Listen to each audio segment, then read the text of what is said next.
আজকে আমি চলে এসেছি আবারও একটি নতুন রেসিপি নিয়ে। তো আজকে আমি আপনাদের সাথে আবারও নতুন রেসিপি শেয়ার করব। তো বন্ধুরা, পুরো ভিডিওটি দেখার অনুরোধ রইল, স্কিপ না করে পুরো ভিডিওটি দেখতে থাকুন। তো এখানে আমি নিয়ে নিয়েছি এক বাটির কিছুটা কম সুজি। এখানে আমার 150 গ্রাম সুজি আছে। আমি গ্যাস জ্বালিয়ে কড়াই বসিয়ে ভালো করে গরম করে নিয়েছি। এর মধ্যে এবারে যে আমি সুজিটা নিয়েছি এই সুজিটা দিয়ে দেব। সুজিটা দিয়ে আমি ভালো করে একটু ভেজে নেব। হালকা একটু ভাজলেই হবে বন্ধুরা, যাতে করে সুজির কাঁচা গন্ধটা চলে যায়। সেই রকম একটু ভেজে নিলেই চলবে, খুব বেশি ভাজার প্রয়োজন নেই। তো অনবরত কিন্তু সুজিটা নাড়তে হবে, না হলে কিন্তু সুজিটা তলায় ধরে যেতে পারে।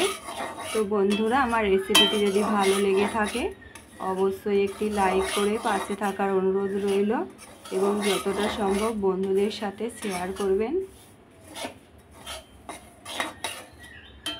সুজিটা আমার ভাজা হয়ে গেছে, দেখুন আপনারা কতটা ঝরঝরে হয়ে গেছে এবং একটা স্মেলও বেরিয়েছে। এই অবস্থায় আমি সুজিটার মধ্যে জল অ্যাড করব। তো আমি যে বাটির পরিমাণে সুজি নিয়েছিলাম সেই বাটির একই পরিমাণে আমি দিয়ে দেব জল। আমি নিয়েছিলাম এক বাটি সুজি, কিছুটা কম ছিল, তো জলটাও আমি কিছুটা কমই নিয়েছি। আর জলটা দেব আমি 2 বাটি। 150 গ্রাম আমি সুজি নিয়েছিলাম, 300 গ্রাম আমি জল দিয়েছি। তো বন্ধুরাও আপনারা যতটা পরিমাণ সুজি নেবেন তার ডবল জলটা ব্যবহার করবেন, তাহলেই কিন্তু ঠিক হবে। ভালো করে নেড়ে নিতে হবে যাতে কোনো গুলি না রয়ে যায়।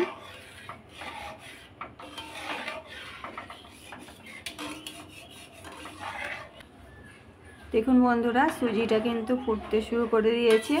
এবার কিন্তু আমি অনবরত নেড়ে যাব, নাহলে কিন্তু তলায় বসে যাবে। তো এইভাবে নেড়ে নেড়ে আমি কিন্তু একটি ডো বানিয়ে নেব। সুজির ডোটা যখনই কড়া থেকে ছেড়ে আসবে বন্ধুরা, তখনই কিন্তু বুঝতে পেরে যাবেন যে ডোটা আমাদের রেডি হয়ে গেছে।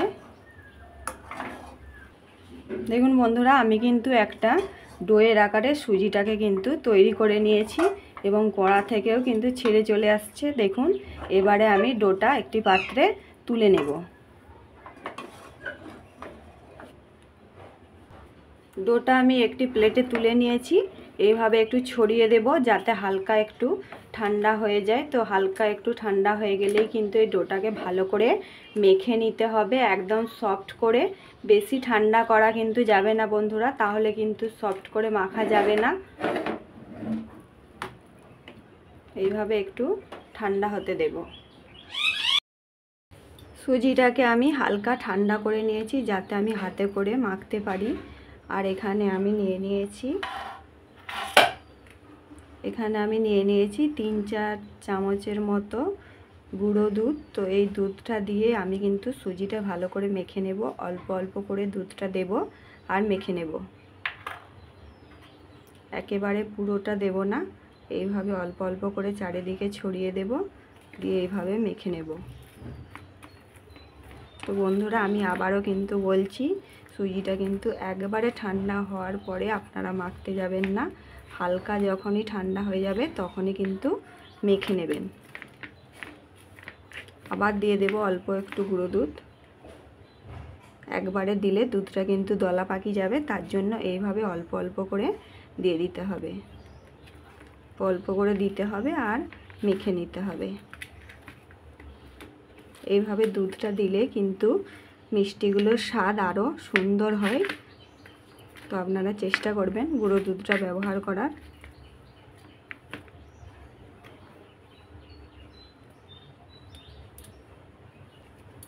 সমস্ত দুধটা দিয়েই কিন্তু আমি সুজিটা মাখিয়ে নিচ্ছি, এবং দুধটা দেওয়ার জন্য কত সুন্দর একটা গন্ধ বেরিয়েছে বন্ধুরা। গুঁড়ো দুধের যে একটা গন্ধ, সেটা কিন্তু এই সুজির ডোটা থেকে খুব সুন্দর পাওয়া যাচ্ছে গন্ধটা। তো স্বাদটাও কিন্তু খুব সুন্দর হবে মিষ্টিগুলোর গুঁড়ো দুধটা ব্যবহার করলে। এইভাবে ভালো করে আমি মেখে নেব। সুজিটাকে কিন্তু দোলে দোলে ভালো করে সফট করে মেখে নিতে হবে। এবারে আমি ঘি দিয়ে মেখে নেব। ঘিটা দিলে কিন্তু মিষ্টিগুলোর গন্ধটাও ভালো হবে, স্বাদটাও ভালো হবে। এখানে আমি 2 চামচের মতো ঘি নিয়েছি।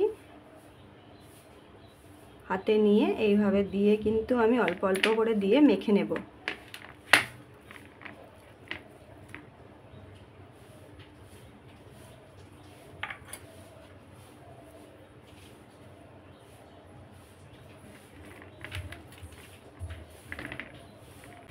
দেখুন বন্ধুরা, একটি ডো কিন্তু আমি বানিয়ে নিয়েছি, সফট ডো।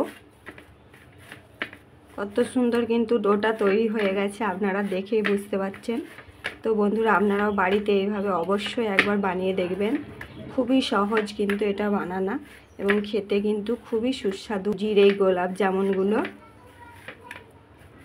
এরপর আমি এই ডোটা থেকে মিষ্টির আকারে গড়ে নেব। তার জন্য হাতে আমি অল্প একটু ঘি মেখে নিয়েছি, দুটো হাতের তালুতে দিয়ে আমি এইভাবে ডোটা নেব, দিয়ে এইভাবে গোল গোল করে পাকিয়ে নেব। তো বন্ধুরা, আপনারা যেরকম সাইজ করতে চাইবেন সেই রকমই কিন্তু বানাতে পারেন। আমি মিডিয়াম সাইজের যেরকম গোলাপ জামুন হয় সেইভাবেই কিন্তু বানাচ্ছি। 2 হাতের তালুতে দিয়ে এইভাবে ঘুরিয়ে ঘুরিয়েই কিন্তু খুব সহজে মিষ্টিগুলো বানানো হয়ে যাবে। দেখুন বন্ধুরা, কত সুন্দর তৈরি হয়ে গেছে। এইভাবেই কিন্তু আমি বাকি সবগুলো বানিয়ে নেব।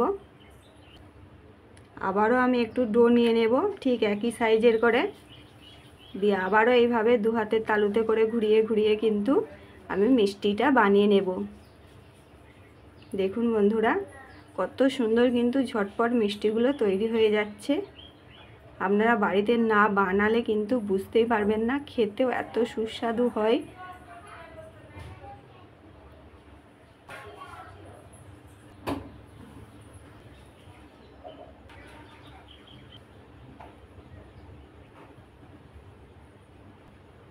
সব মিষ্টিগুলো আমি বানিয়ে নিয়েছি। দেখুন বন্ধুরা, কত সুন্দর লাগছে দেখতে মিষ্টিগুলো।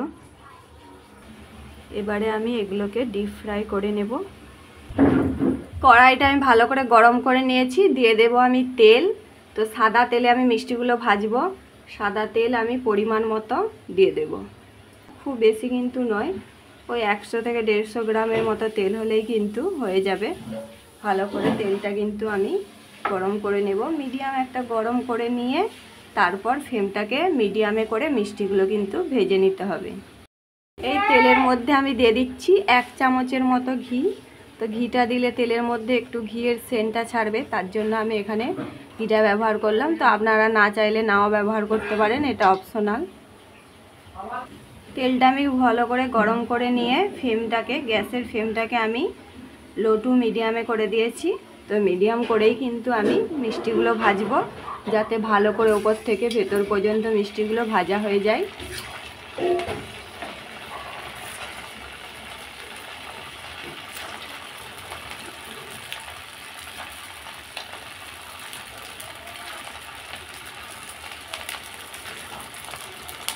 আমি দুটো ব্যাচে মিষ্টিগুলো ভেজে নেব। একটা ব্যাচ আমি আগে ভেজে নেব। তো মিষ্টিগুলো আমি কিছুক্ষণ ভাজতে দেব, তারপরে কিন্তু আমি মিষ্টিগুলোকে নাড়াচাড়া করব।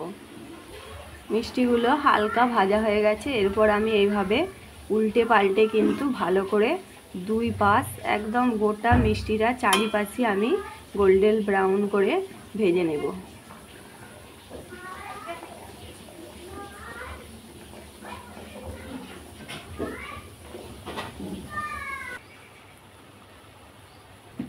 খুব সুন্দর করে 2 পাশটাই কিন্তু আমি ভেজে নিয়েছি। দেখুন বন্ধুরা, 2 পাশটাই কিন্তু গোল্ডেন ব্রাউন হয়ে গেছে।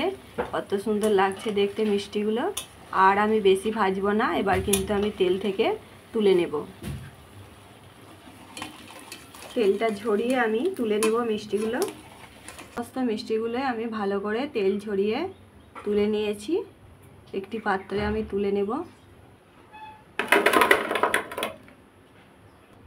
বাকি যে মিষ্টিগুলো রয়েছে সেগুলো আমি আবার ভেজে নেব।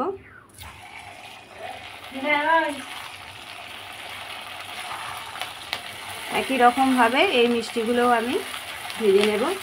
এইগুলো আমি ভালো করে ভেজে নিয়েছি, তেল ঝরিয়ে তুলে নেব।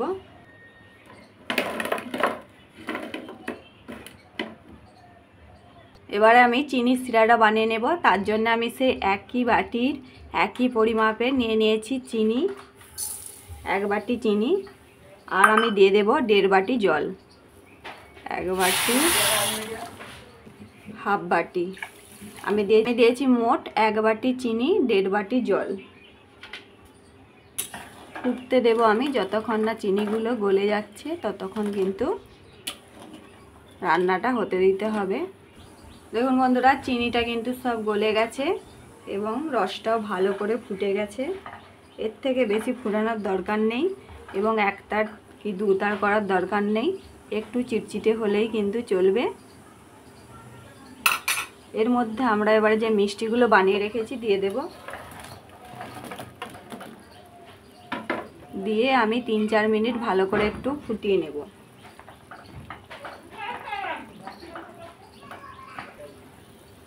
তিন চার মিনিট ভালো করে ফুটিয়ে নেব, তাহলেই কিন্তু হয়ে যাবে।